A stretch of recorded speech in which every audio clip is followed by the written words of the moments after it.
Мен жашоомдо жалаң гана жакшылык кылгым келчү. Бирок жакшылыгым айланып келип, өз башыма муш болорун ойлобопмун.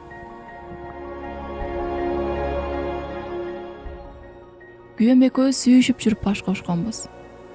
4 жыл жашап, бирок балалуу боло албай койдук.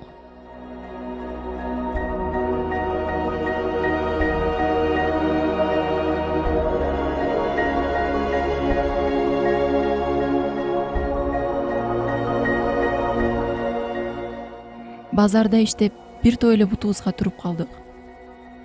Ошол күндөрдүн биринде бир тууган эжемдин кызы күйөөсү менен ажырашып, үйүнө келгенин уктум. Эжемди аягандан мага жибер, өз кийимин ичкен жегенин тапсын деп жаныма чакырып алдым.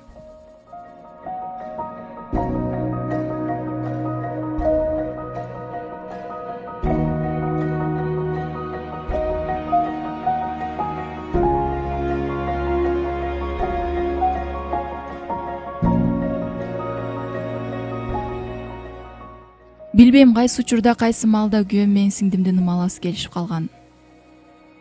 Мындай болот деп үч уктасам түшүмө кирген эмес.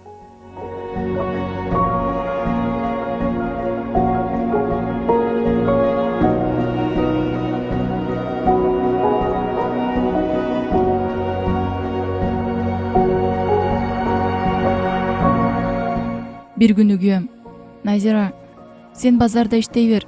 Мен талаага чыгып сезондо жер иштетейин. Ал үчүн мага 30 000 сом керек" деген сунушун айтып, акча сурап калды.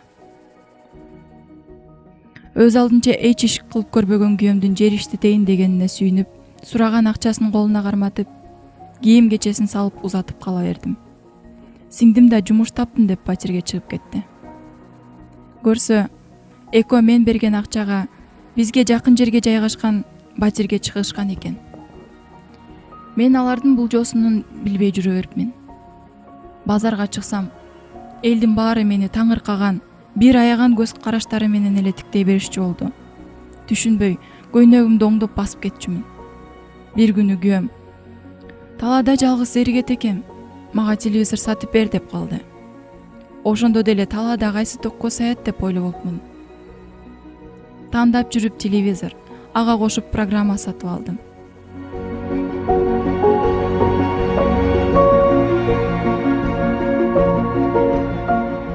Үйгө келип ысык тамак жасап, программаны окуп отуруп ылдый жагын тытып койчу адатым менен тытып койдум.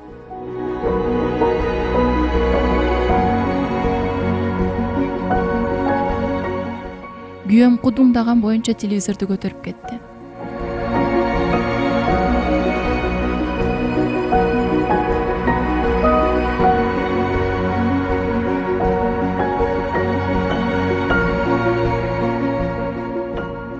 Ошол күнү жакшы саналаш бир кыз келген эле.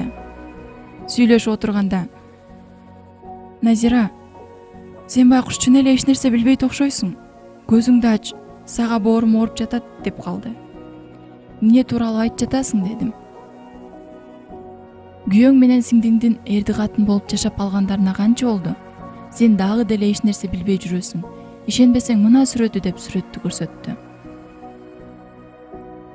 Сүрөттү көргөн көзүм ишене албай турдум.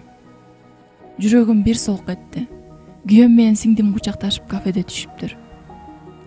"Жок, мындай болбойт, аны мындайы жок болчу" деп сүйлөнүп денемди калтырак басып кетти. Чындыгында күйөөм аябай ишенчүмүн. Анын үстүнө колумдан келип турган кабы көзүмдүн кареги менен тең айланып турчу да. Эртеси жанагы кыз айткан дарекке бардым.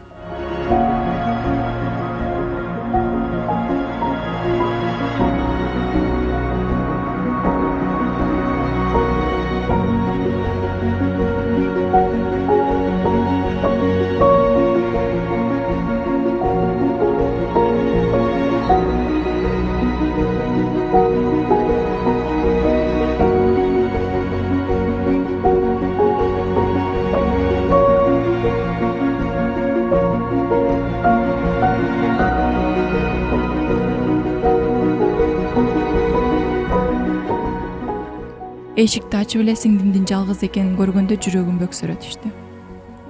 Оюмда баары жалган болуп калса экен деп жатам да.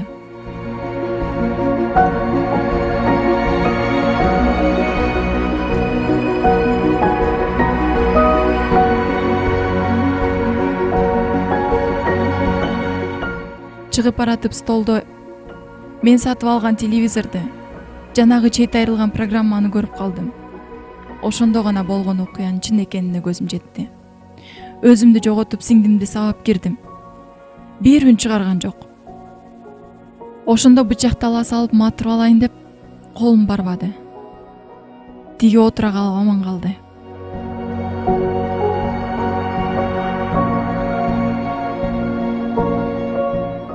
Сыртка чуркап чыктым. Ошол үйдөн, ошол жерден качып жоголгум келди. Дикилдеп жолдо жүгүрүп бараттым. Ыйлап бараттым. Экөөнү каргап бараттым. Жолдо өзүмдү жоготуп чуркап баратканда жолдон чыга калган машина коюп кетти. Андан аркысы эсимде жок. Ортодо көп күн өттү. Намыстан киши катуу сынат экен. Ошол боюнча базарга да чыкпай койдум. Элге тараткан товарларымдын кай биринин акчасын алган да жокмун. Күнү түнү үйдөн чыкпай жатуу мен үчүн адатка айланды. Күйүтүмө чыдабай уксус, йод дегендерди да ичтим. Бир күнү кошуна кыз келип: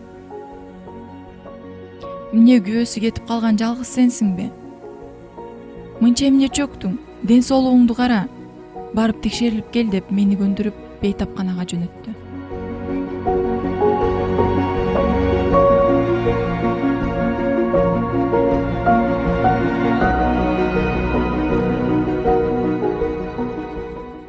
Ал жактан "Сиз балалуу болот экенсиз. 1 айлык боюңузда бар" деген таптакыр мен күтпөгөн кабарды угуп эңирее түштүм. Караңгы түпкүргө түшүп кеткенсиген мени жүрөгүмө жеткен биринчи сөз ошол болду. Жашоонун уландысы, тагдырымдын мени сороткон белеги ушул экенине ынандым.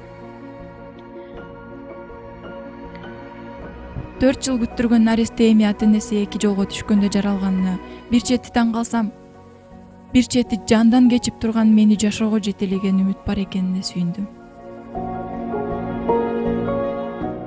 Кудайга шүгүр, убагы жетип, дени кардысоо, татынакай улду болдум. Бала бардык нерсени унуткарат дешет. Бирок тигилердин мага кылган чыккынчылыгын унута албай койдум.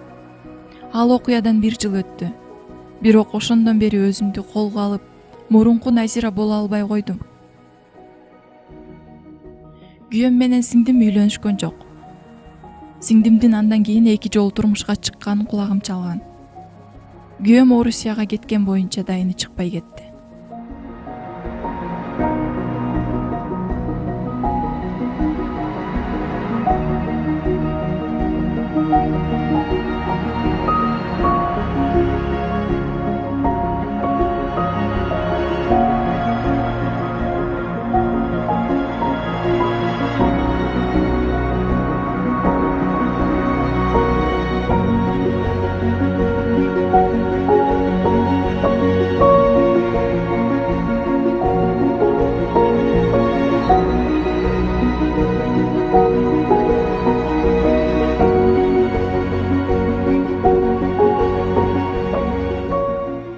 Экөө 2 жакка кеткен соң чоң сүйүү деле болбосо керек деп калдым.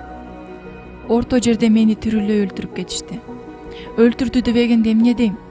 Эң сыйлуу, эң кадырлуу нерсемди алып кетишти, тилеги таш капкырлар. Сүйүүмдү, ишеничимди сындырып кетишти. 2 көзү от болуп күйүп кете турган шайыр адамды биротоло жок кылышты.